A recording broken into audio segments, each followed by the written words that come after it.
आज 10 लक्षण महापर्व में उत्तम मार्दो धर्म के दिन तत्वार सूत्र के द्वितीय अध्याय को अर्थ सहित समझने को जा रहे हैं। इस द्वितीय अध्याय में सबसे पहले जीव के जो असाधारण भाव हैं वे कितने होते हैं, उनके नाम क्या हैं, उसको समझाते हुए कहते हैं कि औपशमिक्षायको भावो विशिष्ट जीवस्य स्वतत्व मौदय पारिणामिकौ च।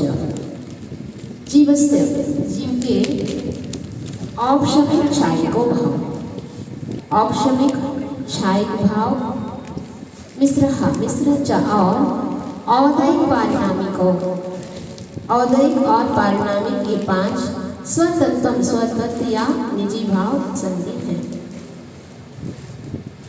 सूत्र में जो भाव शब्द है ये मध्य दीपक है। पहले वहाँ पर तत्वा सूत्र के पहले सूत्र में अपन आदि दीपक के बारे में पढ़ा था। सम्यक शब्द जो है वो आदि दीपक में माना गया था।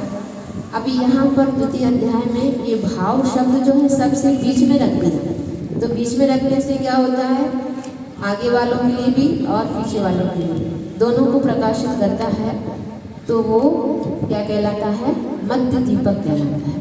तो इस भाव शब्द को हमें सबके साथ लगाना चाहिए। इसके साथ लगाना औपशमिक भाव, क्षायिक भाव, मिश्र भाव, औदैक भाव और पारिणामिक भाव। ऐसे ये भाव जीव के छोड़ करके और किसी अन्य द्रव्य में नहीं पाए जाते हैं, इसलिए ये स्वतत्व कहलाते हैं। अन्य द्रव्य में ये भाव नहीं होने के कारण ये स्वतत्व कहलाते हैं या असाधारण भाव भी कहलाते हैं। नहीं, किसी में नहीं। तो औपशमिक भाव क्या है? जो भाव कर्म के उपशम से होता है वह औपशमिक भाव है। दबा हुआ है, मतलब उपशम का अर्थ दबना, कर्म को दबा दिया तो औपशमिक भाव है। और क्षायिक भाव में कर्म की क्षय को प्राप्त होना, तो क्षायिक भाव है। कौन कौन से हैं आगे बताने वाले हैं, स्वयं बताएंगे। अभी मात्र अपन यही समझ लें। क्षय से क्षायिक भाव, उपशम से औपशमिक भाव और क्षयोपशम से मिश्र भी बोलते हैं, क्षयोपशम भी बोलते हैं। मिश्र इसलिए कहा है, इसमें दोनों ही है, मिला हुआ है। क्या क्या मिला हुआ है? क्षय भी है और उपशम भी है और उदय भी है, तीनों का मिश्रण है, इसलिए यहाँ पर मिश्र शब्द से कहा है। और औदैक में, उदय में आना, जो भाव कर्म के उदय में होते हैं वे औदैक भाव कहलाते हैं।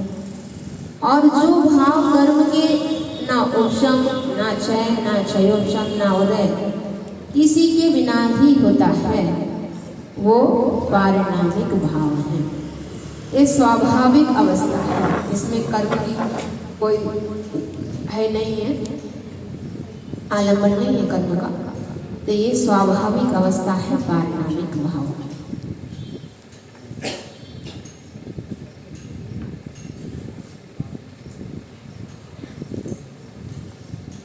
उपशम की अपन उदाहरण के माध्यम से समझ सकते हैं।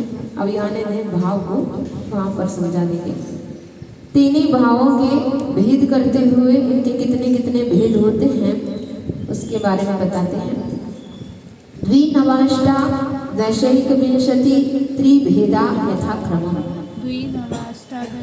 ऊपर कहे गए 5 भाव यथाक्रम, क्रम से द्वि मतलब 2, नव मतलब 9, अष्टादश, एक साथ ले लो, अष्टादश मतलब 18 और 21 21 और 3 भेद वाले हैं। तब मिला लो। औपशमिक भाव के कितने भेद हैं? 2 भेद हैं। और क्षायिक भाव के 9 भेद हैं। क्षयोपशमिक के 18 भेद हैं। औदैक भाव के 21 भेद हैं। और पारिणामिके 3 वेद हैं। ऐसा अर्थ लगा लेना। कुल मिलाकर के कितने भाव हुए हैं? 53 भाव हुए हैं। इसी को आगे विस्तार से कहते हैं। ये 2 कौन से हैं, 9 कौन से हैं, इसी को आगे सूत्रों के माध्यम से कहते हैं। औपशमिक भाव के 2 वेद कौन से हैं? सम्यक्त चारित्र्य। सम्यक्त चारित्र्य। औपशमिक सम्यक्त और औपशमिक चारित्र, ये 2 वेद हैं। औपशमिक मतलब उपशम। उपशम का अर्थ क्या कहा? कर्मों को दबाना। जैसे बहुत गंदा पानी है मानो, तो आप उसमें फिटकरी घुमा दो तो क्या होगा? जो गंदगी हो कहाँ है? नीचे दब जाती है। ऐसे ही कर्म को उदय में नहीं आने दिया, उसको दबा करके रख दिया। गंदगी निकल गई क्या? नहीं, अभी बैठी हुई है अंदर। ऐसे अभी कर्म अंदर दबा हुआ है, निकला नहीं है, अंदर दबा हुआ है। जब कभी भी कंकड़ डाले तो तुरंत ऊपर भी गंदगी ऊपर की ओर आ सकती है। ऐसे ही कभी ऐसे कर्म की वजह से पुनः वह कर्म भी उदय में आ सकते हैं, लेकिन अभी दबा करके रखा है। इसको कहा है औपशमिक। तो ऐसे कौन से भाव होते हैं? सम्यक्त भी होते हैं और चारित्र भी होते हैं। तो किन किन कर्मों को दबाया सम्यक्त में? औपशमिक सम्यक्त कैसे होता है? अनंतानुबंधी, क्रोधमान, माया, लोभ और सम्यक मिथ्यात्व, मिथ्यात्व और सम्यक, इन 7 कर्म प्रवृत्तियों के उपशम से जो सम्यक्त प्राप्त होता है, ये औपशमिक सम्यक्त कहलाता है। मिथ्यात्व, सम्यक मिथ्यात्व और सम्यक प्रकृति, अनंत अनुबंधी की 4, ऐसे 7 प्रकृतियां हैं। जो अनादि मिथ्या दृष्टि है, पहले से अनादि काल से मिथ्या दृष्टि है और पहली बार सम्यक दर्शन प्राप्त कर रहा है मानो, तो उसके लिए कौन सा सम्यक दर्शन होता है? यही औपशमिक सम्यक दर्शन ही होता है। और उसके लिए 5 प्रकृतियों का उपशम होगा, क्योंकि अभी तक उसने सम्यक दर्शन प्राप्त किया ही नहीं, तो सम्यक प्रकृति भी नहीं है और सम्यक मिथ्यात्व प्रकृति भी नहीं है, तो मात्र मिथ्यात्व प्रकृति रहेगी उसके पास। तो उसको भी दबाता है, तब उसके लिए पहली बार सम्यक दर्शन की प्राप्ति होती है। और जो दोबारा प्राप्त करते हैं, एक बार पहली बार नहीं कर रहे हैं, दोबारा जब कभी भी छूट भी सकता है, जब कभी भी प्राप्त भी हो सकता है सम्यक दर्शन, तो उसमें दोबारा जब करेंगे तब ये 7 प्रकृतियों का उपशम करेंगे। तो ऐसा औपशमिक सम्यक्त में कितनी प्रकृतियों का? 7 प्रकृतियों का उपशम हुआ। और औपशमिक चारित्र में अब मोहिनी कर्म के शेष बची हुई प्रकृतियां हैं। 7 तो इसमें चला गया, 7 प्रकृतियां इसमें चली गई, बाकी शेष 21 प्रकृतियों को क्या करते हैं? उसको उपशम करने से जो चारित्र प्राप्त होता है वह औपशमिक चारित्र है। अप्रत्याज्ञान के क्रोधमान, माया, लोभ, प्रत्याज्ञान के 4, संकलन के 4 और हास्य आदि 9 कषाय, ये सब मिलाकर के 21 प्रकृतियां हो जाती हैं। और आगे चाय भाव के 9 वेद कौन से हैं बताते हैं। ज्ञान, दर्शन, दान, लाभ, भोगोपभोग, वीर्याणि च। ज्ञान, दर्शन, दान, लाभ, भोगोपभोग, वीर्याणि च। अब एक पढ़ोगे तो हो गया काम। केवल ज्ञान, केवल दर्शन, अब ये 6 से हो रहा है, इसलिए सबसे उत्कृष्ट लेंगे केवल ज्ञान, केवल दर्शन। और छायिक दान, छायिक लाभ, छायिक भोग, छायिक उपभोग और छायिक वीर्य, 4 शब्द से अपन को जो पहले कहा है सम्यक्त और चारित्र, उसको भी यहाँ पर ग्रहण कर लेना है। मात्र चा का जो पेट है बहुत बड़ा है, कहीं का कहीं से भी अर्थ निकाल के ला सकता है। मात्र एक छोटा सा शब्द से कहीं का भी अर्थ निकाल सकते हैं। तो चा से अपन को क्या लेना है? पहले जो कहा था सम्यक्त और चारित्र, उसको यहाँ पर ग्रहण करना है, लेकिन छायिक के रूप में ग्रहण करना है। छायिक, सम्यक्त और क्षायक चारित्र, ऐसे 9 वेद हैं। तो ज्ञानावर्ण कर्म के क्षय से जो होता है ज्ञान, वो केवल ज्ञान है, और दर्शनावर्ण के कर्म के क्षय से जो होता है वह केवल दर्शन है, और दानांतराय कर्म के क्षय से जो अनंत प्राणियों के समुदाय का उपकार करने वाली वाणी खिलती है वह क्षायक ज्ञान दान है। आप लोग सोचोगे कि भगवान कौन सा दान देते हैं, हमारे पास तो वैभव है, खूब सारा रखा हुआ है, तो अब दान देते रहते हैं, लेकिन भगवान कौन से दान देते होंगे? तो यहाँ पर ज्ञान दान को ही क्षायक दान के रूप में माना है। उपदेश दे रहे भव्य जीवों के लिए, तो ज्ञान दान ही क्षायक दान के रूप में माना है। और क्षायक लाभ में लाभांतराय कर्म के क्षय से कवलाहार क्रिया से रहित होने पर भी उनके शरीर को बल प्रदान करने में कारणभूत दूसरे मनुष्यों को कभी ना प्राप्त होने वाले परम शुभ और सूक्ष्म ऐसे अनंत 9 कर्म वर्गणाएं जो आती हैं, प्रति समय संबंध को प्राप्त होते हैं, ये क्या है? क्षायक लाभ है। अब क्षय भी घटाना है और लाभ भी घटाना है। जो 5 अंतराय कर्म है ना, उनके क्षय से 5 उनके लिए लाभ गुण भी प्राप्त हुए हैं, तो उसी के बारे में बता रहे हैं। तो क्षायक लाभ किस रूप में है? 9 कर्म वर्गनाएं जो प्राप्त होती हैं, ये क्षायक लाभ के रूप में माना है। और क्षायक भोग में भोगांतराय कर्म के क्षय से अतिशय वाला पुष्प वृष्टि है, पुष्प वृष्टि हो रही, मंद मंद सुगंधित वायु बह रही है, ये सब क्या है? भोग है। भले वो भोग नहीं रहे लेकिन हो तो रहा है ना। और क्षायक उपभोग में उपभोग अंतराय कर्म के क्षय से अनंत क्षायक उपभोग होते हैं, जैसे सिंहासन, चवर, 3 छत्र आदि आदि, ये उपभोग के रूप में माना जाता है। गंध वगैरह तो एक ही बार भोगने में आता है तो भोग में आ गया, और सिंहासन तो बार बार, छत्र भी बार बार उपयोग करते रहते हैं, तो ये उपभोग में आते हैं। और क्षायक वीर में वीर्यांतराय कर्म के क्षय से अनंत वीर प्रकट होता है, एक क्षायक वीर है। और जो 7 प्रकट के पहले गिनाए, तो इसके क्षय से जो सम्यक्त प्राप्त होता है वह क्षायक सम्यक्त है। और 21 प्रकृतियों के क्षय से जो चारित्र प्राप्त होता है, यथाख्या चारित्र, वो क्षायक चारित्र के रूप में माना जाता है। इन 9 भावों को 9 लब्धियां भी कहते हैं, इसको 9 लब्धियां भी, इसके लिए दूसरा नाम के रूप में पुकारा जाता है। अब चलते हैं क्षायोपशमिक भाव के 18 भेद कौन से हैं? हाँ, ज्ञान दर्शन लब्धयश्चतुस्त्री पंच भेदाः सम्यक् चारित्र संयमाश्च।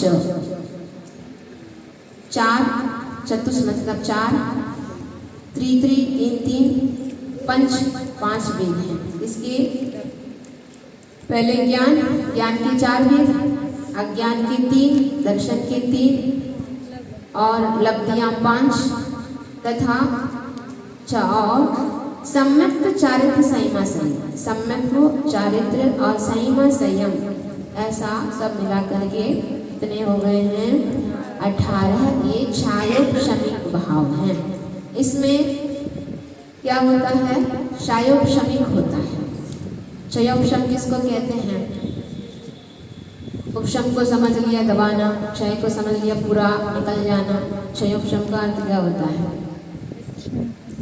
मिश्र तो है, हाँ। इसमें सर्वघाती स्पर्धकों का उदया भावी क्षय उस रूप में माना है, पूर्ण रूप से नहीं गए, पूर्ण रूप से वे कर्म नहीं निकल रहे हैं, लेकिन अभी उदय में नहीं आ रहा है, उसी को उन्होंने क्षय के रूप में मान लिया। तो उदयाभावी क्षय, सत अवस्था रूप उपशम और देशघाती प्रकृतियों का उदय, इस प्रकार इसको क्षयोपशम के रूप में माना जाता है। इतना ही समझ लो, उदय में नहीं आ रहा है तो उस रूप क्षय माना, उसको ही क्षय के रूप में माना। और वो अभी अंदर बैठा हुआ है, सद अवस्था रूप उपशम है, अंदर तो बैठा पूरा निकला नहीं हो, तो सद अवस्था रूप उपशम भी है। और कुछ प्रकृतियों का उदय में भी आ रहा है। तीनों काम होते हैं यहाँ पर, क्षय भी है, उपशम भी है और उदय भी है।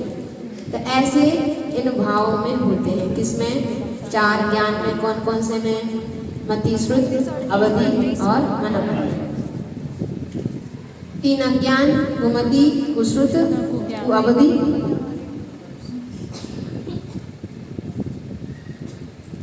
और तीन दर्शन, चक्षु दर्शन, अचक्षु दर्शन और अवधि दर्शन। ज्ञान के बारे में अपन पहले अध्ययन पढ़ के आए थे। चक्षु दर्शन में आंखों के माध्यम से होना, अचक्षु मतलब अन्य इंद्रियों से होना, और अवधि मतलब अवधि ज्ञान के पहले जो सामान्य अवलोकन होता है इसका अवधि दर्शन के रूप में माना है। और पांच लब्धियां जो अभी कही थी, क्षयोपशम, उसको क्षयोपशम लगा दो, दान, लाभ, भोग, उपभोग और वीर्य। और क्षयोपशम सम्यक्त्व और क्षयोपशमिक चारित्र, और साथ साथ में संयमा संयम। क्षयोपशमिक चारित्र में तो महाव्रत भी आ जाते हैं और संयमा संयम में अनुव्रत आ जाएंगे। ये 18 वेद किसके माध्यम से? क्षयोपशम से, कर्मों के क्षयोपशम से ये होते हैं।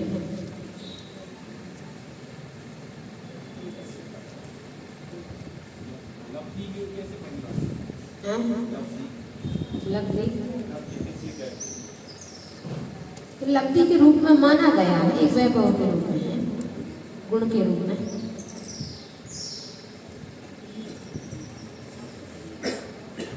और आगे औदैहिक भाव कौन से हैं उसके बारे में बताते हैं।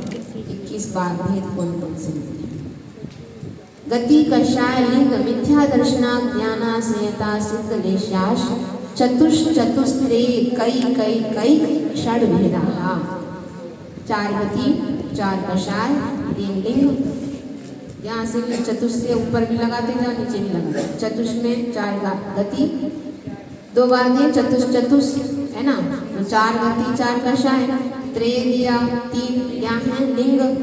फिर एक है, यहाँ है एक मिथ्या दर्शन, एक अज्ञान, एक असंयत और एक असिद्धत्व। और अंत में षड भेदा दिया है। षड से हमें लेना 6, तो क्या लेना? लेशियाएं 6 होती हैं। ऐसे भेद 21 प्रकार के भेद हो गए हैं।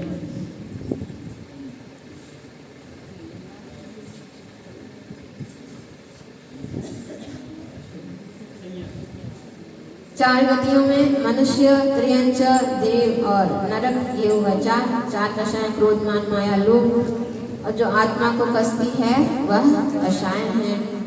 3 लिंग में स्त्री वेद, पुरुष वेद और नपुंसक वेद, ये 3 लिंग में। और एक मिथ्या दर्शन, तत्व में अश्रद्धान रूप परिणाम होना मिथ्या दर्शन है। और एक असंयम, संयम का भाव होना असंयम के रूप में माना है। और एक अज्ञान, पदार्थों के नहीं पहचानने के रूप में अज्ञान है।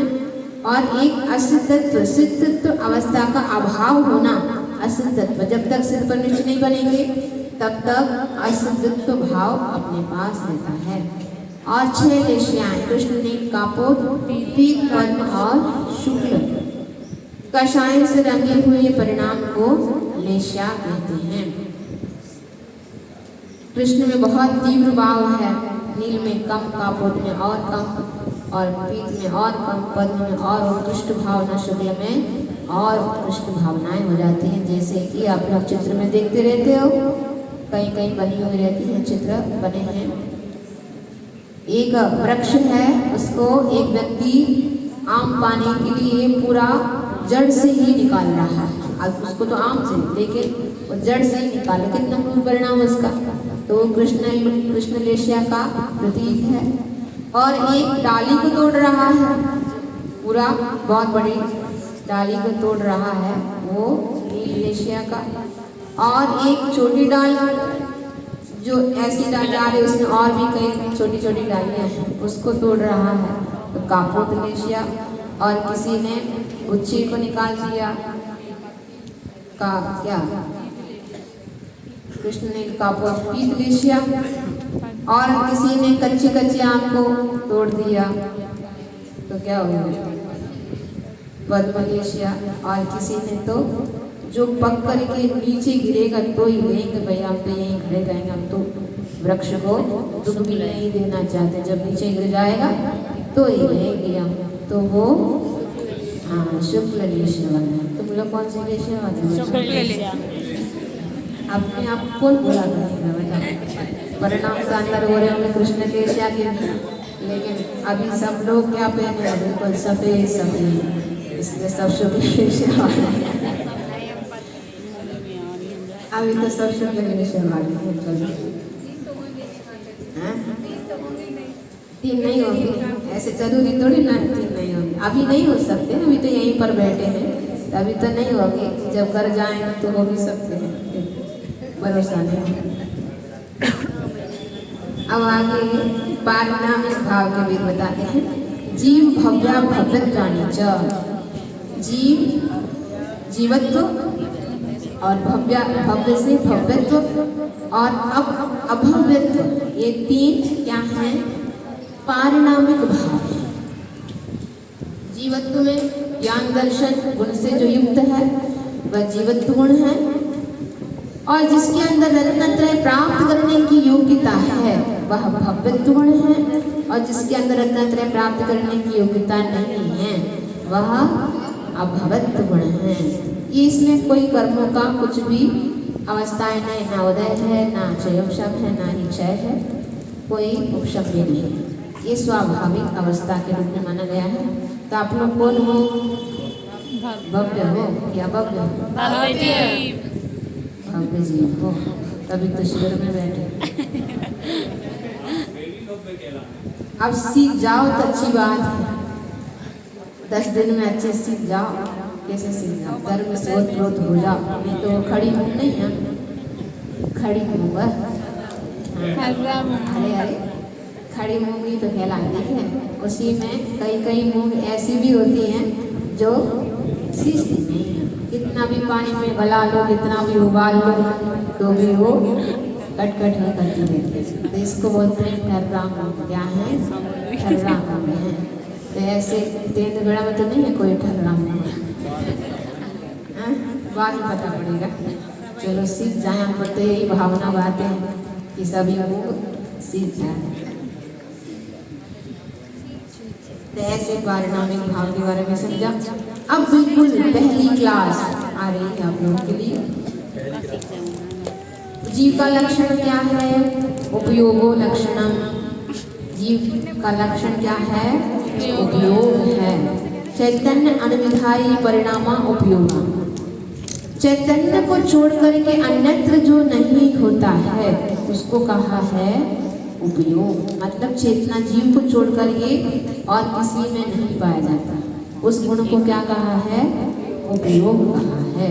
तो उसके कितने वेद हैं? सद्विविधोष्ट चतुर्वेदा। उसके वह उपयोग के द्वि मतलब 2 वेद हैं, उनमें से भी वह एक 8 वेद के हैं और एक 4 वेद वाला है। तो उपयोग के 2 वेद कौन से हैं? ज्ञान उपयोग और दर्शन उपयोग। ज्ञान उपयोग के कितने वेद हैं? 8 वेद हैं, और दर्शन उपयोग के 4 वेद हैं। तो ज्ञान 8 वेद को तो आप लोगों ने पढ़ के आए थे। मति ज्ञान, शुद्ध ज्ञान, अवधि ज्ञान, परिज्ञान, केवल ज्ञान, कुमति ज्ञान, कुशुद्ध ज्ञान और कुअवधि ज्ञान। ये 8 वेद हो गए।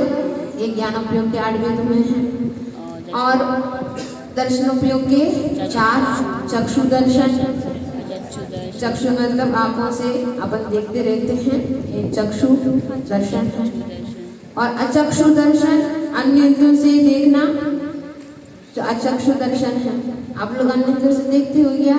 नहीं देखते हो ना? देखते हो कि नहीं देखते? देखते हैं। अभी तो बोले तो नहीं देखते। चक्षु से देखते हैं। अन्य इंद्रियों से भी हम देखते हैं। कैसे देखते हैं? बता, हवा ठंडी है कि गर्म है? देखते तो आप बेटा। किसके माध्यम से देखेगा? आप लोग देखना शब्द उपयोग करते हैं, किससे देखेगा? वो आंखों से, स्पर्श के माध्यम से। स्पर्शन इंद्रिय से देख के आएगा कि ठंडा है कि गर्म है ना। और आम खट्टा है कि मीठा है? देखो बेटा, खा के इसके माध्यम से देखेगा, रसना इंद्रिय के माध्यम से देखेगा। ये अच्छा है कि खराब है, देखो तो सही। सूंघ के घ्राण घ्राण कई लोगों को लगता है गंध भी नहीं आती है, नाक खराब हुई सबसे अच्छा है। कई बार लोगों की हैबिट भी खराब हो गई है, पूरा वो क्या करते हैं, पूरा का पूरा सूंघते हैं। कभी किसी भी चीज को है ना सूंघना है तो पूरा का पूरा कभी भोग नहीं किया जाता। एक बार तुमने सूंघ लिया, तुमने भोग कर लिया, उसके बाद किसी के लायक नहीं रहता है। इसलिए कभी भी सूंघना हो तो थोड़ा सा लो, हाथ में लगा लो, इसके बाद सूंघो। कई लोग हम लोग चौके में देखते हैं और जीरा है कि अजवाइन है, पता ही नहीं चलता, वो पूरे डिब्बे की डिब्बी सूंघ लेते हैं, हो जाता। और उसके बाद हाँ माता जी हाँ ये ले लो, ये तो जीरा ही है, आप अब क्या लें, अब तो पूरा ही तुमने भोग कर लिया, अब क्या लेंगे। तो थोड़ा सा लेना, हाथ में लेकर के सूंघो, उसको अलग कर दो। तो ये विवेक होना चाहिए लोगों के अंदर। तो ऐसे घी भी पूरा का पूरा नहीं सूंघा जाता है, थोड़ा सा लिए अपने हाथ में लगा करके फिर सूंघा। तो घ्राण इंद्रिय के माध्यम से देखते हैं, तो इसको क्या कहते हैं, इसके माध्यम से जाना, घ्राण इंद्रिय के माध्यम से जानने से अचक्षु दर्शन कहलाता है। और रेडियापन व्रत है कि चालू है देख तो लो, तो कान के माध्यम से देखोगे चालू है कि बंद है। तो कर्णेंद्रिय के माध्यम से भी देखा जाता है, मात्र चक्षु से नहीं। इसलिए अचक्षु दर्शन भी रखा है, चक्षु दर्शन और अचक्षु दर्शन। और अवधि दर्शन तो अवधि ज्ञान के पहले सामान्य अवलोकन होता है, और केवल ज्ञान के साथ जो सामान्य अवलोकन होता है उसका केवल दर्शन कहा है। इस प्रकार उपयोग को विधियों के बारे में समझा। अब आगे और सरल आ रहे हैं, जीव के भेद बताते हैं। संसारिणो मुक्ताश्च, जीवाहा जिये जीव, संसारिणा संसारी, चा और मुक्ताहा मुक्त रूप, दो भेद वाले हैं। जीव के दो भेद किया पहले, संसारी और मुक्त है। जो चार गतियों में परिभ्रमण कर रहे हैं, कर्मों से सहित हैं, वे संसारी कहलाते हैं। और जो आठों कर्मों से रहित हैं, पंच परावर्तन से दूर हैं, रहित हो चुके हैं, वे मुक्त कहलाते हैं, सिद्धालय में जाकर के पहुंच चुके हैं। और मुक्त में भी दो भेद हैं, एक जीवन मुक्त कहलाते हैं और एक कर्म मुक्त कहलाते हैं। हमारे अरिहंत परमेश्वरी अब उनका पुनः जन्म नहीं होगा, इसलिए वे जीवन मुक्त कहलाते हैं। और आठों कर्मों से मुक्त होने के कारण हमारे सिद्ध परमेश्वरी कर्म मुक्त कहलाते हैं।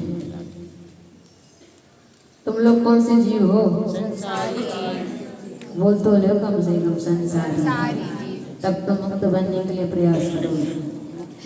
अब संसारी जीव के भी विध बताते हैं। समनस्का मनस्काहा, संसारी जीव समनस्का सैनी, समनस्क तथा अमनस्का सैनी या मनस्क में से दो प्रकार के हैं। सैनी बोल लो या समनस्क बोल लो या असैनी बोल लो या संगी अमनस्क भी बोलना, संगी या संगी भी बोल सकते हैं। तो जो मन से सहित हैं, हित अहित के बारे में जानते हैं, पुण्य पाप के बारे में जानते हैं, तो वे सैनी कहलाते हैं। ऐसे मनुष्य त्रिंच जीव भी समशरण में जाते हैं और किसी को जाने को नहीं मिलता है। और अमनस्क असैनी, जिसके पास मन नहीं है, वे अमनस्क कहलाते हैं। एक इंद्रिय से लेकर के 4 इंद्रिय जीव तक सब क्या हैं? असैनी ही होते हैं। एक से लेकर के 4 इंद्रिय जीव तक असैनी ही होते हैं। मात्र पंचेंद्रिय में ही क्या होते हैं? सैनी होते हैं। सैनी भी होते हैं, असैनी भी दोनों ही होते हैं। और संसारी जीवों के अन्य प्रकार से भी वेद बताते हैं। संसारणस्थावराः, संसारी जीव त्रस और स्थावर के भेद से 2 प्रकार के हैं। संसारी जीव के अन्य तरह से भी 2 भेद बता रहे हैं, त्रस और स्थावर। 2 इंद्रिय, 3 इंद्रिय, 4 इंद्रिय, पंचेंद्रिय जीव को त्रस कहलाते हैं और 1 इंद्रिय जीव को स्थावर जीव कहलाते हैं। अब स्थावर जीव की वेद बताते हैं। पृथिव्यम तेजो वायु वनस्पत्याः स्थावराः। पृथ्वी, जल, अग्नि, वायु और वनस्पति, ऐसे स्थावर जीव के 5 वेद हैं। अब इसमें कायिक शब्द लगा लो। पृथ्वी कायिक, जल कायिक, अग्नि कायिक, वायु कायिक और वनस्पति कायिक। अब कायिक लगाने से इसमें जीव जी रहे हैं। और भी बड़े जब शास्त्र पढ़ते हैं तो वहां पर 4 वेद बताते हैं। पृथ्वी और पृथ्वी काय, पृथ्वी कायिक और पृथ्वी जीव, ऐसे एक एक के 4 वेद बताए हैं। तो पृथ्वी एक सामान्य है और पृथ्वी काय में पहले से उसमें जीव था, लेकिन अब निकल गया, इसमें जीव नहीं है, तो वो पृथ्वी काय के रूप में माना है। और जिसमें अभी रह रहा है जीव, तो उसको ही कहा है पृथ्वी कायिक। कायिक शब्द लगता है तो मान लो उसमें अभी जीव रह रहा है। और कई किसी पर्याय से मरण करके अब पृथ्वी बनने के लिए आ रहा है जीव, तो उसको पृथ्वी जीव के रूप में माना है। ऐसे एक एक के 4 वेद अन्य शास्त्रों में वर्णन आते हैं। तो जिसके पास मात्र एक ही इंद्रिय है, कौन सी इंद्रिय है? मात्र स्पर्शन इंद्रिय, और कोई इंद्रिय नहीं उसके पास। इसके पास प्राण तो है, मतलब जीव तो है ही, और प्राण के भी 10 वेद हैं। उन 10 वेदों में से इसके पास कितने हैं? 4। कितने हैं? प्राण कितने हैं? 10। प्राण 10 होते हैं, उसके पास 4 हैं। प्राण 10 होते हैं।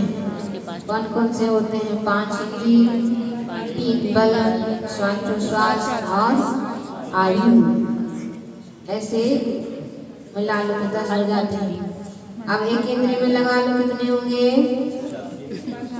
एक इंद्रिय, एक काय बल और एक श्वास और आयु, 4 होंगे। स्पर्शन इंद्रिय और 2 इंद्रिय जीव के पास, सीधे 6 हो जाएंगे, क्योंकि एक इंद्रिय भी बढ़ जाएगी और एक बल भी बढ़ जाएगा, वचन बल आ जाएगा, तो उसके पास 6 होंगे।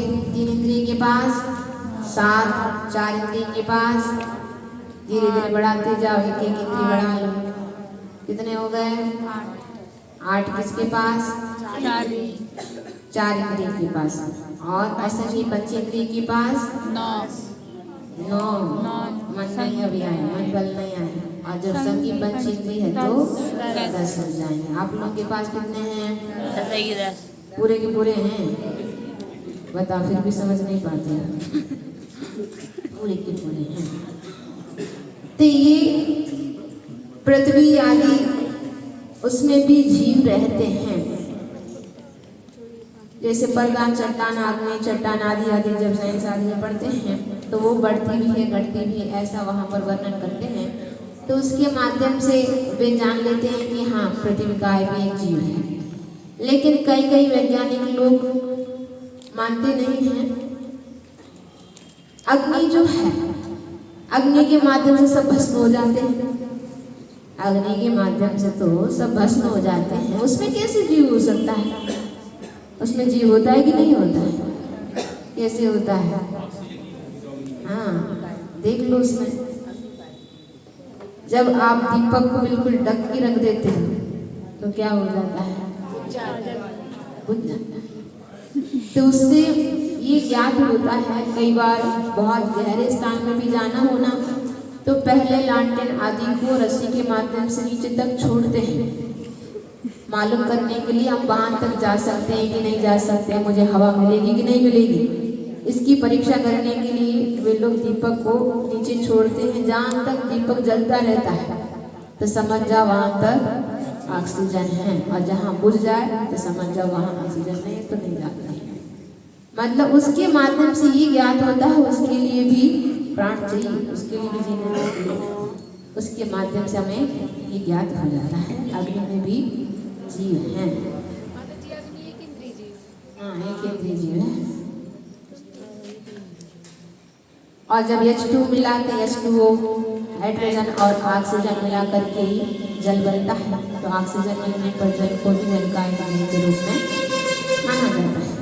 तो इस प्रकार और वनस्पति का एक जीव तो है, और तो सिद्ध करके जगदीश चंद्र बसु ने वनस्पति का एक जीव सिद्ध करके बता ही दिया था। तो ऐसे वैज्ञानिक लोग भी इन पंच स्थावरों को मानते हैं। अब इनमें से जो मृदु पृथ्वी कायिक है उसकी आयु 12,000 वर्ष की, और खर पृथ्वी कायिक की 22,000 वर्ष की आयु है, और जल कायिक की आयु 17,000 वर्ष की है, और अग्नि कायिक की आयु 3 दिन शेष है। मात्र 3 ही दिन की आयु है, इसलिए जब जला करके आते हो तो उसके बाद 3 दिन तक इसलिए उठाते नहीं, उसके बाद खा लूटना आज बोलते हैं ना आप लोग, खा लूटना है। 3 दिन तक उसमें जीव रह सकते हैं, जीव निकल जाए तो उसके बाद जा करके निकालने लगते हैं। तो वायु का आयु 3,000 वर्ष तथा वनस्पति का आयु 10,000 वर्ष, ये उत्कृष्ट आयु के रूप में बना है, और भी कम भी हो सकते हैं। अब त्रसजीव के वेद बताएं। द्विंद्रिया 10 त्रसाहा, द्विंद्रिय आदि से आदि ले लेना, 2 इंद्रिय, 3 इंद्रिय, 4 इंद्रिय और 5 जीव त्रस कहलाते हैं। त्रस नामकरण उदय से प्राप्त हुई अवस्था विशेष पर्याय को त्रस कहते हैं। इसमें 2 इंद्रिय, 3 इंद्रिय, 4 इंद्रिय जीव को विकलेंद्रिय रूप विकलत्रय भी कहते हैं। विकलत्रय जीवन को उत्कृष्ट आयु 2 इंद्रिय जीव की 12 वर्ष, 3 इंद्रिय जीव की 49 दिन और 4 इंद्रिय जीव की 6 माह, ऐसे इनके उत्कृष्ट आयु हैं। पंचेंद्रियाणि, इंद्रियां 5 होती हैं, जिससे जीवों की संसारी जीवों की पहचान चिन्ह रूप है, उसको इंद्रिय कहते हैं। वे 5 हैं। विविधानि, इंद्रियां 2 प्रकार की होती हैं, द्रव्येंद्रिय और भावेंद्रिय। बोलते भी जाओ नहीं तो देवी वश में ना हो जाता है।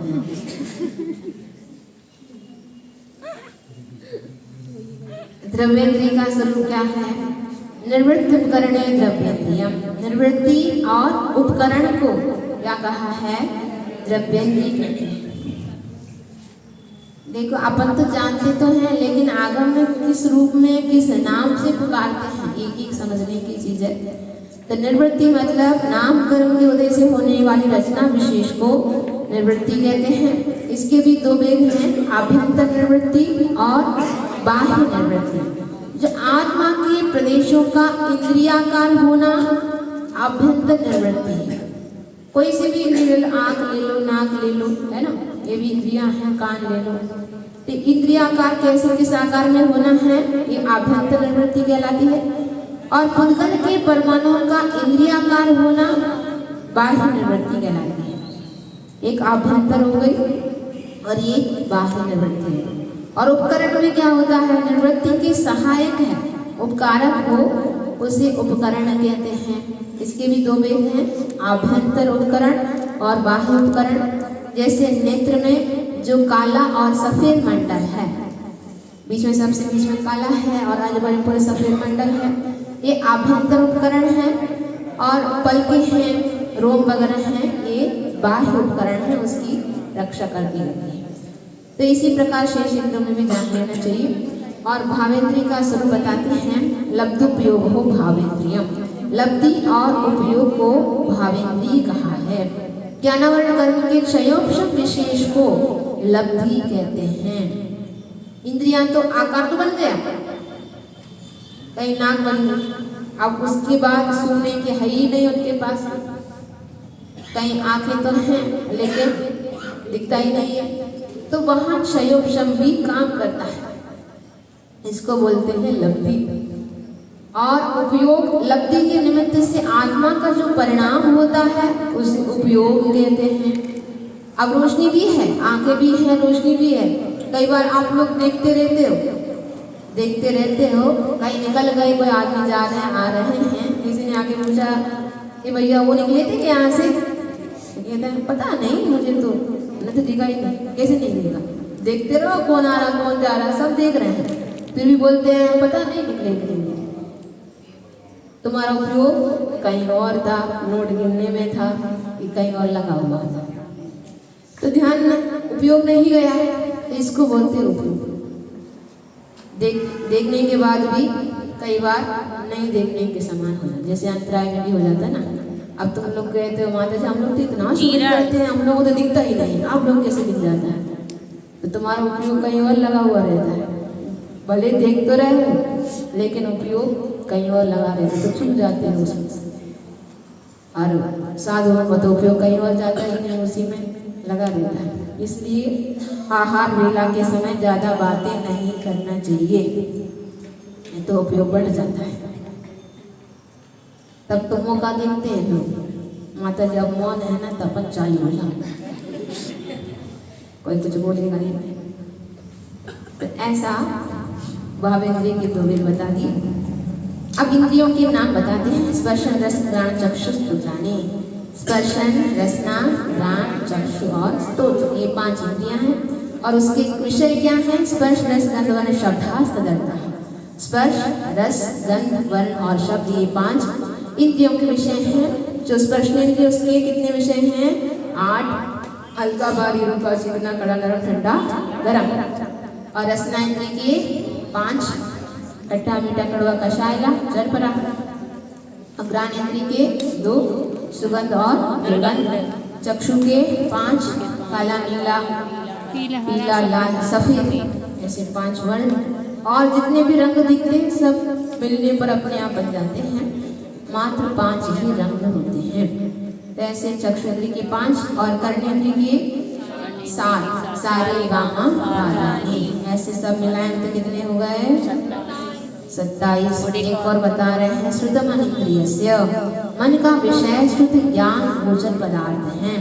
तो मन का विषय क्या है? ये आगम ज्ञान जो प्राप्त करते हैं ये मन का विषय है ना। बाकी तो ज्ञान अन्य इंद्रियों के लिए भी होता है, अन्य जीवों के लिए भी होता है, लेकिन ये श्रुत का ज्ञान जो है जहाँ पर मन है वहीं पर इनके लिए प्राप्त होता है। तो ऐसे 28 विषयों के धारी हो आप लोग। कितने विषयों के? साधु 28 मूल गुणों के धारी होते हैं और तुम लोग 28 विषयों के धारी होते हैं। चलो अच्छी बात है। वनस्पत्यता नामकम, वनस्पति काय है अंत में जिनके, ऐसे पृथ्वी काय, जल काय, अग्नि काय, वायु काय जीवों के एकमात्र स्पर्शन इंद्रिय होती है। वनस्पति काय में भी एक इंद्रिय है। और शेष इंद्रियों के स्वामी कौन है? कृमि, पिपीलिका, भ्रमर, मनुष्यादि नाम एकैक वृद्धानि। अब कृमि से लिया लठ, इल्ली जिसको बोलते हो आप लोग, वो कितनी इंद्रिय है?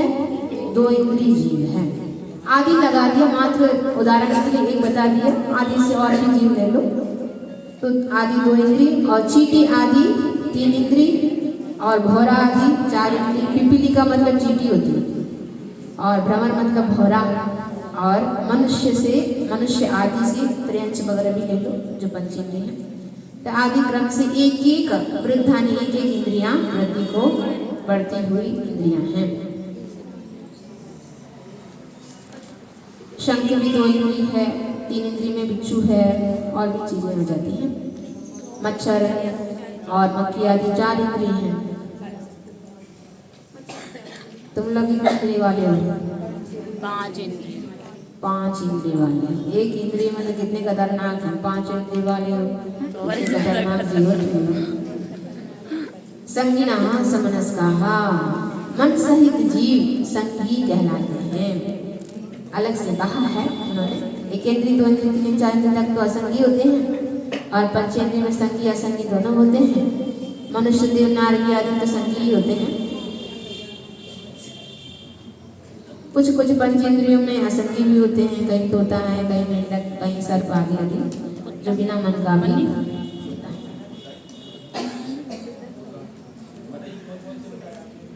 क्या कई तोता भी हैं, सर्प भी हैं, मेंढक भी हैं, असंगी में आते हैं। पता कैसे चलता है कि वो भी आती है मनुष्य पंचेंद्रिय, जब तो इंद्री लगा रहा है ना, गति कहाँ लगा? हाँ? अब भेड़ उसमें तो मन होता है, भले वो नीचे देख करके जाता है तो एक जाए सब चले जाते हैं। हाँ वो तो हाँ समझ गए, आपके प्रश्न पूछने से समझ गए, लेकिन है तो मन। आप कहते हैं हिताहित की प्रवृत्ति मन की सहायता से ही होती है, विग्रह गति में तो मन रहता ही नहीं है। कहाँ रहता? विग्रह गति में मन नहीं रहता। फिर जीव मन के बिना विग्रह गति में नया शरीर धारण करने के लिए कैसे गमन करता है? बिना मन के कैसे जाता है वो? कैसे उसको पता चल जाता है इसमें यहाँ से जाना है? कैसी गति होती है उसको? बहुत अच्छा विषय है ये। आप लोग, कई लोगों को तो नया ही रहेगा, घर को याद नहीं करना, अच्छे से पढ़ लो, जल्दी से छोड़ देंगे, 5 बजे तक छोड़ देंगे। तो विग्रह गति में क्या होता है? विग्रह गतो कर्म योग। विग्रह गति में कारण काय योग होता है। कौन सा योग होता है? कारण का योग होता है। तो कारण मतलब क्या है? कर्म। कर्म का समूह ही कारण कहलाता है। तो वो उसकी सहायता से ही जीव ये गति से दूसरी गति तक गमन करता है, और कोई शरीर नहीं रहता उसके पास, मात्र कर्म रहते उसके पास, तो उसी के माध्यम से जाता आता रहता है। और उसकी गति कैसी है? अनुश्रेणी गति। जीव और पुद्गलों का गमन श्रेणी के अनुसार होता है।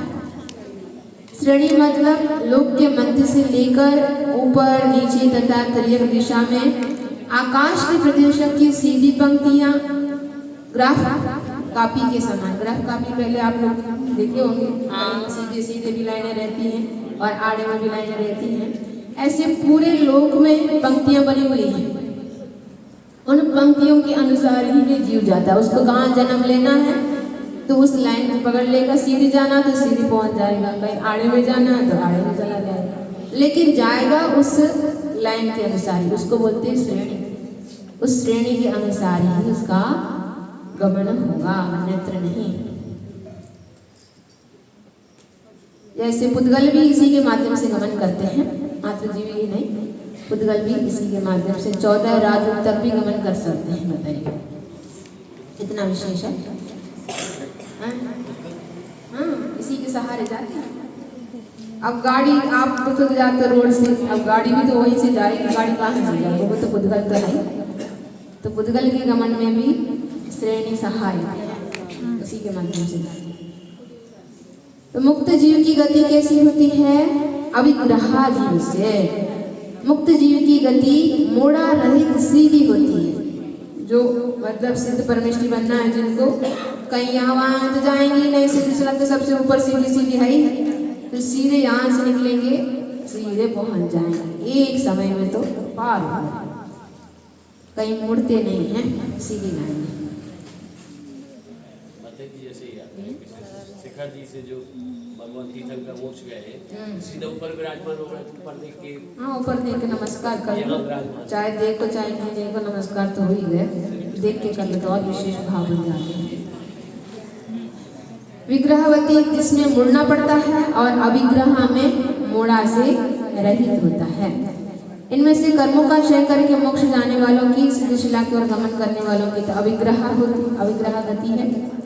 और क्योंकि ढाई द्वीप से ही मोक्ष जाते हैं, है ना, ढाई द्वीप से ही मोक्ष जाते हैं। हमारी सिद्ध शिला भी उतनी ही है। कितनी है? कितने? ये ढाई द्वीप, 45 लाख योजन, 45 लाख योजन गए ढाई द्वीप पे, उतने ही सिद्ध शिला भी है। तो जहाँ कहीं से भी जाएंगे सीधे जाएंगे तो आराम से सिद्ध शिला में पहुंच जाएंगे।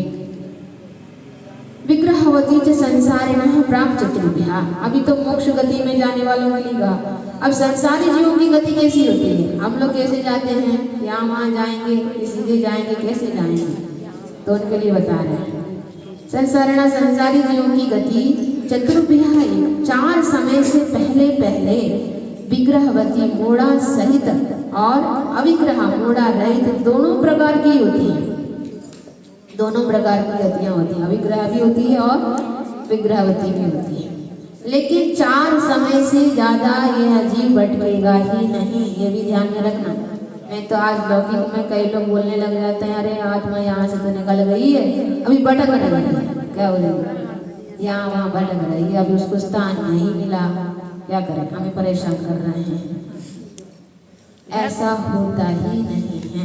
एक तो यहाँ से पहले से रिजर्वेशन तो हो ही जाता है, बिना रिजर्वेशन का तो कोई निकलता ही नहीं है। मतलब आयु बंध यहीं पर बंध जाती है, उसके बाद ही आत्मा यहाँ से निकलती है। बिना आयु बंध के कोई आत्मा यहाँ से निकलती ही नहीं है। और 4 समय के पहले पहले कहीं ना कहीं जिस स्थान पर उसको पहुँचना, जिस गति में जाना हो, वहाँ जा करके उसका जन्म हो जाता है। कोई भी आत्मा नहीं भटकती, करके भूत लग जाते हैं। इसीलिए तो बोला ये तुम्हारी भूत लगे मन की भूत है। हवाएं नहीं।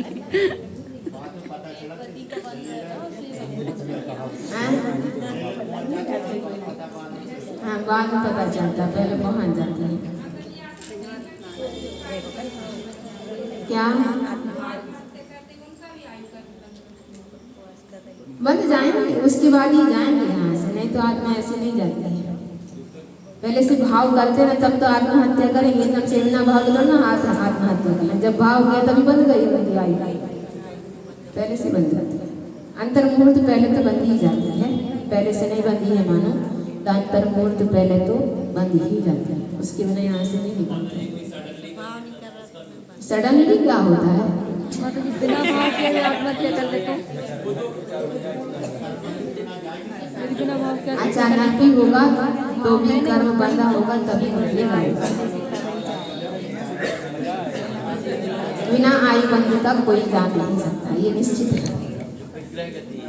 सर्वप्रथम तो ऊर्ध्वगमन करता है, ऊपर की ओर जाता है, फिर उसके बाद मूड़ा लेता है। अभी बता रहे हैं संसारी जीव की गति मूड़ा रहित भी होती है और मूड़ा सहित भी होती है। मूड़ा रहित होती है, उसमें केवल एक समय लगता है, मुड़ना कहीं मुड़ना ही नहीं है, उनके जहाँ जाना, जहाँ जन्म लेना है वह स्थान सीधी सीधी है मानो, तो वो सीधी जाएंगे तो ज़्यादा समय नहीं लगेगा, एक समय में वहाँ उस स्थान पर पहुँच जाएगी आत्मा। मुड़ा नहीं लेना, मुड़ना नहीं है जिसको, है ना, जिसमें एक पूरा कर उसके बाद आप सुन लेना। जिसमें एक मोड़ा लेना पड़ता है, एक बार मुड़ना है, तो उसमें कितना समय लगेगा, 2। और जिसमें 2 मोड़ा लेने पड़ते हैं तो उसमें 3 समय, और जिनमें 3 मोड़ा लेने पड़ते हैं उसमें 4 समय। तो 4 समय के पहले पहले तक वहाँ पर जीव पहुँच ही जाता है। तो यह जीव 4थे समय में कहीं ना कहीं नया शरीर धारण कर लेता है। तो विग्रह गति का समय 4 समय के पहले पहले तक ही कहा है। एक ही दिशा में जाएगा तो मोड़ा नहीं लेना पड़ता है, और किसी को विदिशा में जन्म लेना है, कहीं आजू बाजू में कहीं जन्म लेना है, तो यहाँ से सीधा जाएगा। हाँ, तो कहीं विदिशा में जन्म लेना है या गूढ़ क्षेत्र में जन्म लेना है, तो उनके लिए मोड़ा सहित गति होती है। और 4 शब्द से अविग्रह से अविकल गति भी ले सकते हैं। इन गतियों के 4 भेद बताए हैं। एक ईशु गति है, ऋजु गति जिसको बोलते हैं। ईशु मतलब बाण, वेद पर्यंत सरल होती है। उसी प्रकार सिद्ध और संसार जीवों की गति अविग्रह एक समय की होती है। एक ईशु गति है ना, एक समय वाली है। और पानी मुक्ता गति, यहाँ से जैसे यहाँ से मोती गिर रही मानो, तो यहाँ से सीधी गई और यहाँ से एक मोड़ा है ना, मोती गिर गई मानो, तो एक मोड़ा हो गई उसमें। तो ये इसमें 2 समय लगते हैं, हाथ के द्वारा तिरछे फेंके हुए द्रव्य की गति, ये पानी मुक्ता गति कहलाती है। जिसमें 2 समय लगते हैं, एक मोड़ा होता है, वो पानी मुक्ता गति है। और लांगलिका गति 2 मोड़ा और 3 समय लगते हैं। जैसे हल 2 मोड़ा वाला होता है, हल को देखा आप लोगों ने ऐसे, तो वो 2 मोड़ा वाला है। और गोमूत्रिका गति, गोमूत्रिका में गति बहुत विकृत होते हैं, 3 मोड़ा वाली है। तो यह गति संसार जीव में 4 समय की होती हैं। 3 मोड़ा में 4 समय होते हैं। और निकृष्ट क्षेत्र में जन्म लेने वालों के लिए त्रिवक्रा 4 समय वाली गति होती है, क्योंकि वहाँ अनुपूर्वी से अनुश्रेणी का अभाव होने से इशु गति नहीं हो पाती है। बहुत अंदर है स्थान मानो, तो उसमें थोड़ा सा ज़्यादा समय लग जाता है। क्या पूछ रहे हैं? प्रथम मोड़ में तो सीधे स्वर्ग जाना है, तो एक ही मोड़ होगा। तो एक मोड़ा होगा, एक दो कैसे होगा? सीधे तो तुम्हें जैसे निकले मोड़ तो मोड़ एक समय हाँ, मोड़ा गति एक समय मात्र होती है। और एकम 2 3 व नाहर विग्रह गति में जीव 1 2 और 3 समय तक क्या रहता है? अनाहारक रहता है। बिना आहार का कितने समय रहता है? मात्र 3 समय ही बिना आहार के रहते हैं। चौथे समय जो जाकर के वहाँ जन्म लेगा तो ही उसका आहार क्या हो जाएगा? शुरू हो जाएगा। हाँ, यही तो अभी लोगों से यही तो पूछना चाह रहे हैं, कौन सा आहार करेगा हमारा ये पूजन वहाँ पर मिलने वाला है? कौन सा आहार? कौलाहार। यही तो पूछा है, कौलाहार नहीं। कौलाहार करने में तो कितने साल लग जाते हैं, उसके बाद तुम लोग खा पाते हैं। यहाँ तो इसको आहार के रूप में कहा है। 3 शरीर और 6 पर्याप्तियों के योग्य पुद्गल वर्णाओं को ग्रहण करना ही उसके लिए आहारक है। 3 शरीर औदारिक वैक्रिक आहार है ना। इन 3 शरीरों के योग्य पुद्गल वर्णाओं को मात्र उसने ग्रहण कर लिया। अब उसने ग्रहण कर लिया, अब धीरे धीरे वो बनता जाएगा, शरीर बनेगा है ना। उसके बाद धीरे धीरे इंद्रियां बनेंगी, फिर भाषा, फिर मन, फिर श्वास, ये आदि आदि मन वगैरह बनना, ये बाद में वो बनता रहता। लेकिन उसके जिसके माध्यम से बनना है वो मटेरियल उसने ग्रहण कर लिया, तो इसको कहा है आहार, आहारक। तो ये कितने समय तक? मात्र 3 समय तक। अधिक से अधिक अगर हो तो 3 समय तक ही अनाहारक रह सकता है। चौथे समय में आहारक बन जाता है। अब जन्म की बात बताते हैं। सम्मूर्छन गर्भोपादा जन्म। जन्म 3 जगह, सम्मूर्छन, गर्भ और उत्पाद। सम्मूर्छन जहाँ गएंगे भी एकदम पुद्गल मिल गए, उसके योग्य पुद्गल मिल गए, उससे अपना शरीर बना लिया और जीव पैदा हो जाते हैं एकदम अचानक। तो ये सम्मूर्छन जन्म वाले होते हैं। और गर्भ जन्म में माता पिता का संबंध शरीर की रचना होना गर्भ जन्म है। और उपाद जन्म में अपने आप उपाद संज्ञाएं बनी हुई, जैसे आप लोगों का बेड बिल्कुल बिछा हुआ रहता है। हाँ, तो इन लोगों के पास सही तो बता दें, देव और नारी में तो होता ही है। वहाँ पर जैसे तुम्हारा बिछा हुआ रहता है, बेडरूम अलग रहता है, तुम लोगों का सोने का वेलकम करता रहता है, आजा आजा आजा सोने के। ऐसे वहाँ पर भी उपाद संज्ञाएं बनी हुई हैं। वहाँ पर जो जीव जाता है और वहाँ जाकर के अंतर मुहूर्त में ही पूरा युवक के समान युवा अवस्था को प्राप्त कर लेते हैं। टाइम नहीं लगता वहाँ पर, मात्र अंतर मुहूर्त में पूरा शरीर बन जाता है। तो ये उपाद जन्म कहलाता है। ऐसे देव और नारियों के लिए होता है। 4 इंद्रिय नियम से सम्मोचन होते हैं और पंचेंद्रिय में सम्मोचन भी होते हैं, गर्भ भी होते हैं। और कुछ मेंढक, सर्प आदि लब्ध अपर्याप्त जीवों को सम्मोचन जन्म भी होता है, जो पंचेंद्रिय भी होते हैं। क्या लब्ध अपर्याप्त, उनकी पर्याप्तियां पूरी हो ही नहीं पाती, उसके बीच में उनका मरण हो जाता है। ये लब्ध पर्याप्त होते हैं। अपने शरीर में भी ऐसे कई पंचेंद्रिय जीव हैं, पंचेंद्रिय हैं लेकिन लब्ध अपर्याप्त जीव हैं, पर्याप्ति पूर्ण हो ही नहीं पाती, उसके बीच में उनका मरण होता जाता है। तो नहीं भी चाहे तो भी मरण को प्राप्त होते ही रहते हैं। जीवों की हिंसा होती रहती है शरीर के माध्यम से। तो वे सब सम्मूर्छन जन्म वाले होते हैं। पंचेंद्रिय होने के बाद भी सम्मूर्छन होते हैं। और देव नारी का उपाद होता है। घंटाकार आदि शैयाओं में वे जन्म लेते हैं।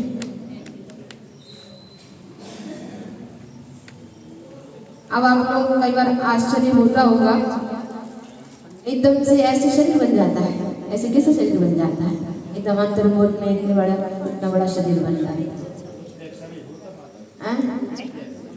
हाँ, वैकृत शरीर तो होता है। जैसे कई बार अचानक गाज गिर जाए तो जमीन में गड्ढा भी कर जाता है। इतनी शक्ति कहाँ से आ गई? पहले से बनती रहती थी या एकदम अचानक वह गैसेस मिल करके ऐसी एक शक्तिमान पदार्थ बन गई जिसके माध्यम से तुम्हारे जमीन को गड्ढा कर दिया।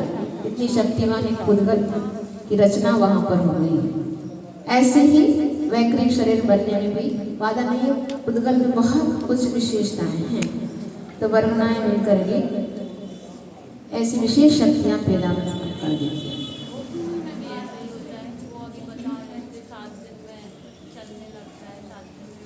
लेकिन होता तो गर्भजन्य ही है ना, उपजन्य के रूप में कैसे मानेंगे? उनका अलग है। गर्भजन्य तो होता है, लेकिन जैसे यहाँ पर समय लगता वैसे समय नहीं लगता, जल्दी हो जाते हैं बड़े, लेकिन होता गर्भजन्य ही है। अब योनियों की भी बताते हैं।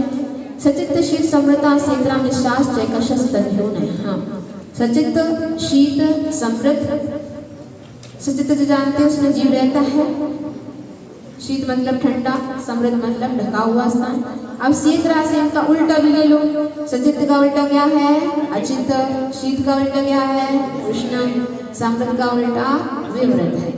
खुला हुआ स्थान, जीव से रहित स्थान और उष्ण स्थान।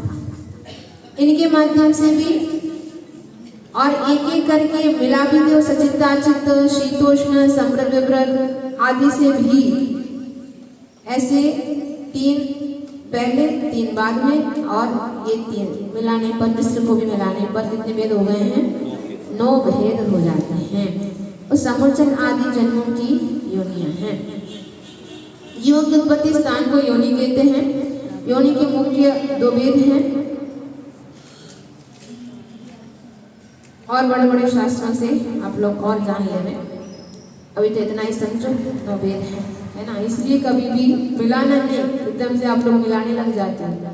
कहीं ठंडे में गर्म मिलाने लग जाते हैं, तो वहाँ पर एक तो यहाँ भी हिंसा तो हो गई, अब वो मिलाने पर वहाँ पर भी नए जीव भी पैदा हो सकते हैं। इसलिए कभी मिलाना नहीं, जितना चाहिए उतना ही गर्म करो। ठंडा आप नहाने के लिए एकदम ज़्यादा गर्म कर लेते हैं और उसके बाद ठंडा पानी मिला लें, उसमें कितनी जीवों की हिंसा होगी। इसलिए इनसे बचना चाहिए। हाँ, ठंडा तो है ही, ठंडा तो है ना, सचित तो है ही है ना। उसमें अचित मिलाओगे तो गर्म में मिला दोगे तो भी उसमें जीवों की उत्पत्ति हो जाएगी। इसलिए ज़्यादा गर्म भी एकदम चौके में बोल रहे ठंडा लाओ ठंडा लाओ ठंडा लाओ, और ठंडा कहाँ से? कम गर्म वाला लाओ, जो बोला करो कम गर्म पानी लाया करो। ठंडा वाला तो वो चांद ही ले गया।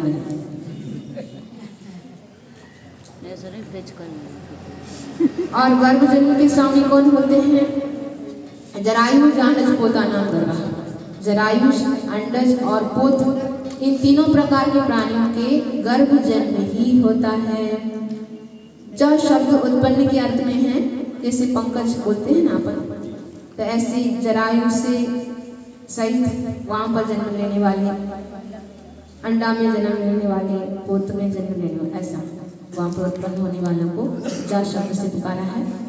तो जन्म के समय प्राणी के शरीर से जाल, रुधिर और मांस की जो थैली सी लिपटी रहती है, इसको जरायु बोला है। इसको जरायु कहते हैं। उस जेब से जो निकलते हैं उसमें उत्पन्न होते हैं, वे जरायुष कहलाते हैं। जैसे गाय, मनुष्य आदि आदि ये सब जरायुष होते हैं। थैली निकलती है उसके बाद। और अंडज में जो अंडे से उत्पन्न होते हैं वे अंडज कहलाते हैं, कबूतर, कौवा आदि की पक्षियाँ। और पोत जन्म पैदा होते ही जीव जहाँ कहीं विचरण करने लग जाए, दौड़ने लग जाते हैं, बिना आवरण के उत्पन्न होते हैं, वे कौन हैं? पोत जन्म वाले कहलाते हैं। जैसे हिरण है, शेर है, तो ये जन्म लेते ही यहाँ वहाँ फिरने लग जाते हैं। इनके लिए कोई थैली नहीं होती, अलग से इनकी बनती नहीं है। और हमारे कीर्तनकर भी विशेष होते हैं, इनके लिए भी मांस, रुधिर आदि से रहित स्थान होता है। उनका गर्भ शोधन पहले से ही हो जाता है, तो ये सब तीर्थंकरों में भी सिद्ध नहीं है, वे भी इनसे रहित होते हैं। अब उत्पाद जन्म के स्वामी कौन है? देव नारकाणाम उपादाः, देव और नारकियों के उपाद जन्म होता है। शेषानाम समूर्छनम, गर्भ और उपाद जन्म वालों से भिन्न जितने भी जीव हैं वे सब समूर्छन वाले हैं। 4 तक तो सब समूर्छन नहीं है। अब शरीर बताते हैं कितने प्रकार के शरीर होते हैं। औदारिक, वैक्रिक, आहार, तेजस, कार्बनामी शरीरानी। औदारिक शरीर जो दूसरों को रोके और दूसरों से रुके, वह स्थूल शरीर को औदारिक शरीर के रूप में कहा है। यह मनुष्य और त्रयंचियों के लिए होता है। आप लोग का शरीर कौन सा है? औदारिक शरीर है। और वैक्रिक शरीर में एक अनेक स्थूल सूक्ष्म जो भी बनाना हो, छोटा बड़ा बनाना है, बहुत सारा बनाना है, तो ये सब अनेक प्रकार की क्रियाएं जो होती हैं, क्रिया कर लेते हैं। ऐसे शरीर को वैक्रिक शरीर कहते हैं, जो देव और नारकियों के लिए होता है। विक्रिया रिद्धि अलग है और वैक्रिक शरीर अलग है, नहीं तो एक जैसा मान लो। वह औदारिक शरीर में ही होती है। जो विक्रिया जो होती है, विक्रिया रिद्धि विष्णु कुमार महाराज ने बनाया था, जो वो औदारिक शरीर में ही होती है, अलग से नहीं होती है वो। और आहारक शरीर सूक्ष्म पदार्थों को जानने के लिए, बदना आदि के लिए, छठे गुणस्थानवर्ती मुनिराज के मस्तक से एक हाथ का जो पुतला निकलता है उसे आहारक शरीर कहते हैं। और आगे एक सूत्र अलग से आने वाला है आहारक शरीर के लिए, तब और समझ लेंगे। तेजस शरीर औदारिक और शरीरों में जो कांति लाता है, ये तेजस शरीर है। कई लोग भले गोरे तो रहते हैं, लेकिन किसी में कांति नहीं लेते, और कोई तो सांवले भी रहते हैं तो भी बहुत तेज रहती है उनकी। तो ऐसे ही तेजस शरीर काम करता रहता है। और कार्बन शरीर जो है, ज्ञानावरणादि 8 कर्मों के समूह को कार्बन शरीर कहते हैं। परम सूक्ष्म, औदारिक से आगे के शरीर सूक्ष्म है। औदारिक शरीर से वैक्रिक शरीर सूक्ष्म है, और वैक्रिक शरीर से आहारक से तेजस, और तेजस से कार्बन शरीर बहुत सूक्ष्म होते हैं। औदारिक शरीर सब लोग देख सकते हैं, लेकिन शेष शरीरों को सब लोग देख नहीं सकते हैं। प्रदेश तो संख्ये गुणम प्राप्त तेजसा, प्रदेशों की अपेक्षा से तेजस शरीर से पहले के शरीर असंख्यात गुणे हैं। मतलब औदारिक शरीर की अपेक्षा से असंख्यात प्रदेश वैक्रिक शरीर में है, और वैक्रिक की अपेक्षा से असंख्यात गुणे प्रदेश आहारक शरीर में होते हैं। और बाकी शेष 2 हैं, उनके में क्या होंगे? अनंत गुणे परे। शेष 2 शरीर अनंत गुणे परमाणु वाले हैं। आहारक शरीर से अनंत गुणे तेजस शरीर में, और तेजस शरीर की अपेक्षा से अनंत गुण परमाणु कार्बन शरीर में होते हैं। शरीर बड़ा हो तो उसमें ज़्यादा प्रदेश है ऐसा नहीं है। कई बार जैसे बड़ा दिखने वाला भी कपास रख लो, अब इतना ढेर लगा हुआ है, लगता तो कैसा बहुत बड़ा है, लेकिन ठोस नहीं रहता है। और कई अब लोहा देख लो, लोहा का गोला लगता है इतना सा, अब कितना वजन है उसमें, ठोस है उसमें। तो ऐसे ही भले लगता है कार्बन शरीर सूक्ष्म है, लेकिन वैसे ही ठोस वाला है, सूक्ष्म है, तो ऐसे ही अप्रतिघाती तेजस और कार्बन ये दोनों शरीर बाधा रहित, इनको कोई रोक नहीं सकता है। कर्म कहीं से भी पार हो जाता है, वज्रपटल से भी निकल जाएंगे, ना किसी को रोकते हैं ना स्वयं रोकते हैं। अनादि संबंधी जा तेजस और कार्बन शरीर आत्मा के साथ अनादि काल से संबंध को प्राप्त हुआ है। किसके साथ? सर्वस्य। ये दोनों शरीर समस्त संसारी जीवों के होते हैं, इसके बिना कोई जीव है नहीं है, यही परम साथी है। तुम लोग तो साथी तो बना रहे हो, ये साथी है, ये साथी है, कोई साथी नहीं है। तुम्हारे परम साथी कौन है? यही है, दो शरीर तुम्हारे तेजस और कार्बन शरीर ही साथी बन करके रहता है। हैं? आहारक शरीर साथ में कहाँ, वो तो निरालों के लिए होता है। हैं?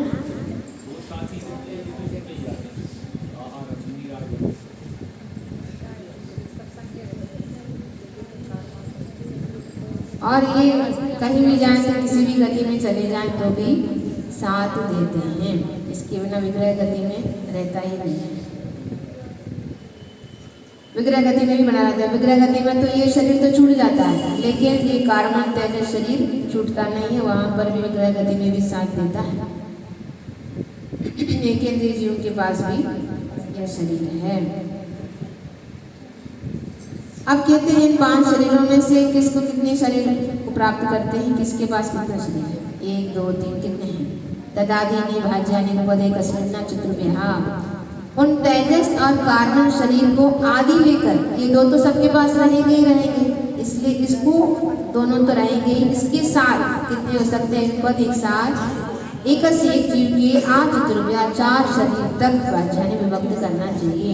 एक जीव के पास एक साथ अगर 2 शरीर होंगे तो तेजस कार्बन, 3 होंगे तेजस कार्बन औदारिक या तेजस कार्बन वैक्रिक, और 4 शरीर होंगे तो तेजस कार्बन औदारिक आहारक या तेजस कार्बन औदारिक और वैक्रिक।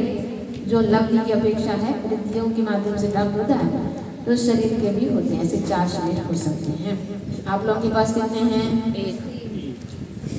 एक किसने? अभी तो बताया तेजस और कार्बन शरीर तो हमेशा बने ही रहते हैं, उसके साथ औदारिक शरीर। आप लोगों के पास वैक्रिक नहीं है क्या? हम तो सोच रहे थे सारे लोग बैठे थे, एक छोड़ करके आए होंगे घर में काम करने क्रिया वाले, तो नहीं है।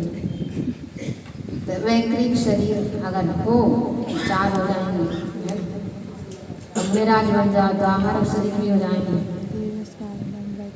निरुपभोग मन्त्यम, अंत का कार्बन शरीर उपभोग रहित है। इंद्रिय के द्वारा शब्दादि का ग्रहण करने को उपभोग कहते हैं। अब ये तो ग्रहण तो करता नहीं शब्दादि को, इसलिए इसको उपभोग से रहित माना है। इसको कार्बन शरीर को वह उपभोग विग्रह गति में नहीं होने से कार्बन शरीर को उपभोग कहा है।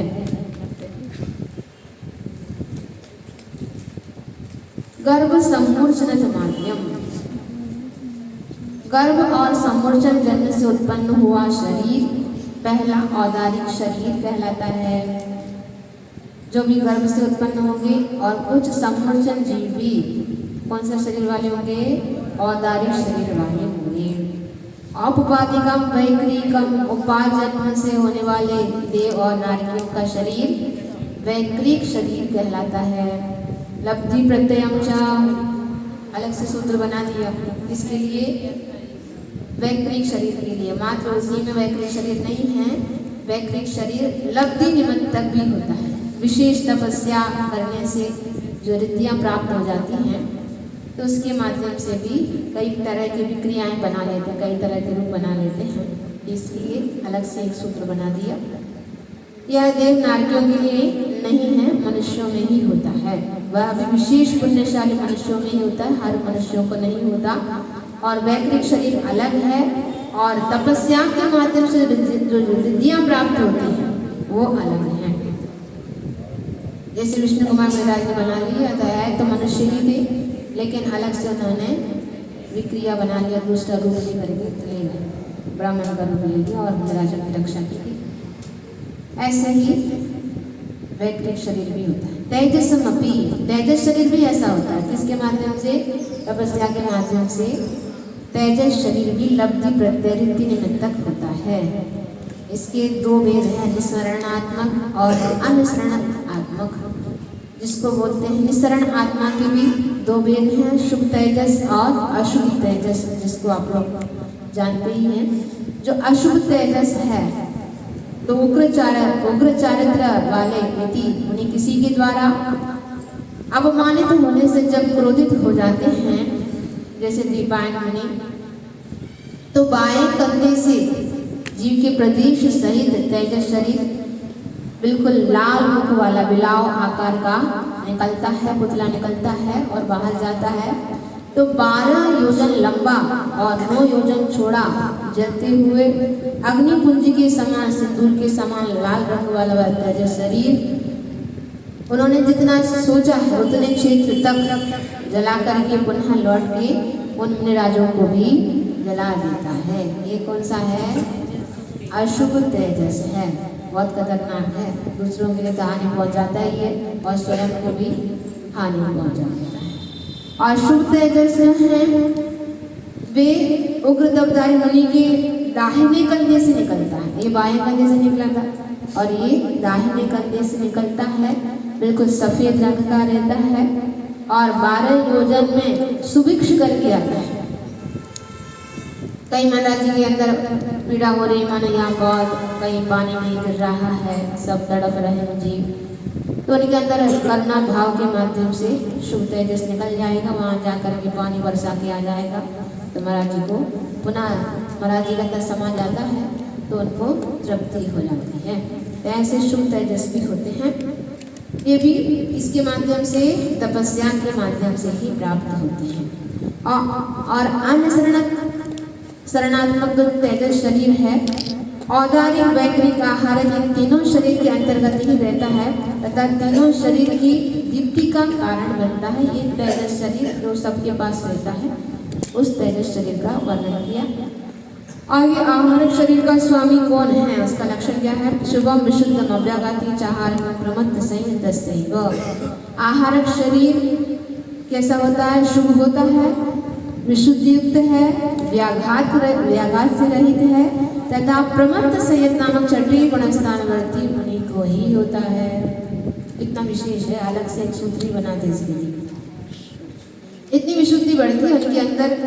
कहीं शंका के कारण उनके मन में, महाराज जी के मन में आ गया इसके बारे में मुझे जानना है, तो तुरंत उनके मस्तक से आहारक पुतला निकल जाएगा और वो जाकर के केवली को मात्र देखने से और शुद्ध केवली को मात्र छूने से उनकी शंका का समाधान हो जाया करता है। कहीं वहाँ जाकर के पूछने की आवश्यकता नहीं है, जैसे तुम लोग पूछने लग जाते, वहाँ पूछने की आवश्यकता ही नहीं, मात्र देखने से ही शंका समाधान हो जाता है।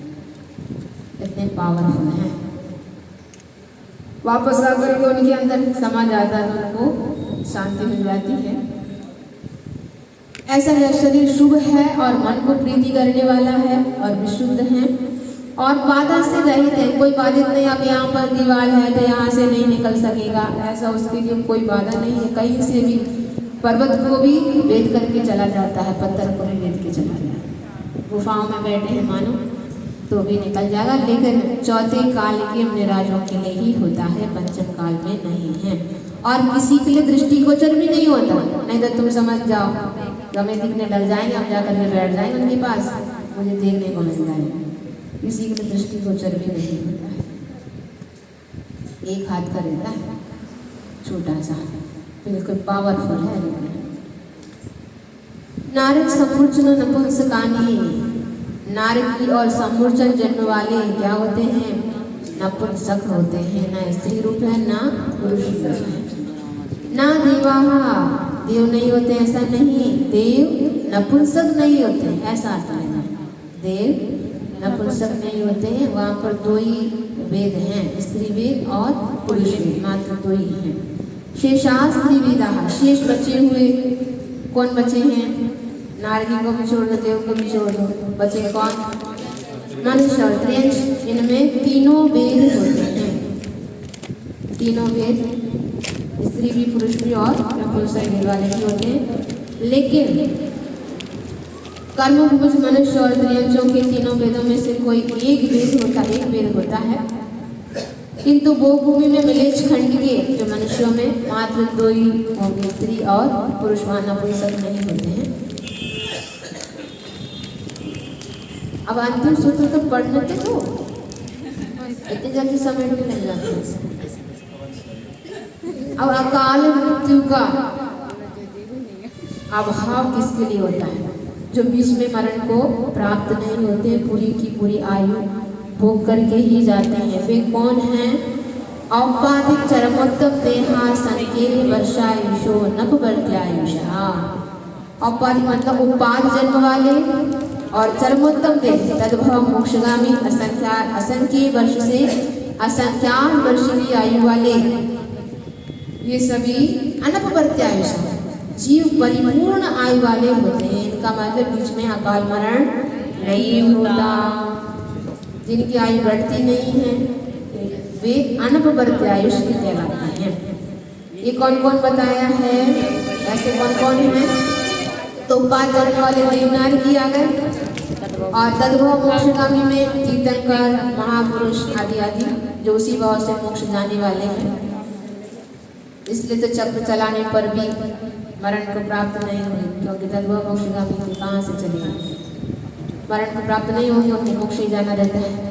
और असंख्यात वर्ष की आयु में वो भूमि के जीव वे भी बीच में मरण को प्राप्त नहीं होते हैं। बाकी जीवों के लिए अकाल मृत्यु हो सकती है, लेकिन हम ये नहीं जान सकते हैं कि अकाल मृत्यु से ही गए। कई लोग क्या सोचते हैं, एक्सीडेंट किसी के मरण हो गया मानो एकदम अचानक, तो लोग सोचने लग जाते हैं अरे ये तो अकाल में चले गए। अब तुम्हें कैसे मालूम कि वे अकाल में चले गए? ये अनुमान अपन को नहीं लगाना, ये तो केवली गम्य है। हम नहीं जान सकते इनकी आयु उतनी ही थी, हो सकता उतनी ही हो, ऐसी घटना उनके लिए निमित्त मिल गया तो उनका हो गया मरण, उतनी आयु भी हो सकती है। और किसी को लंबी आयु भी हो और ऐसा निमित्त मिला उनकी आयु घट भी सकती है। तो ये केवली गम्य हम नहीं जान सकते हैं, लेकिन दोनों ही हो सकता है, ऐसा अपन को विश्वास रख करके चले। इस प्रकार तत्वार्थ शास्त्र मोक्ष शास्त्र द्वितीय अध्याय नमो नमः।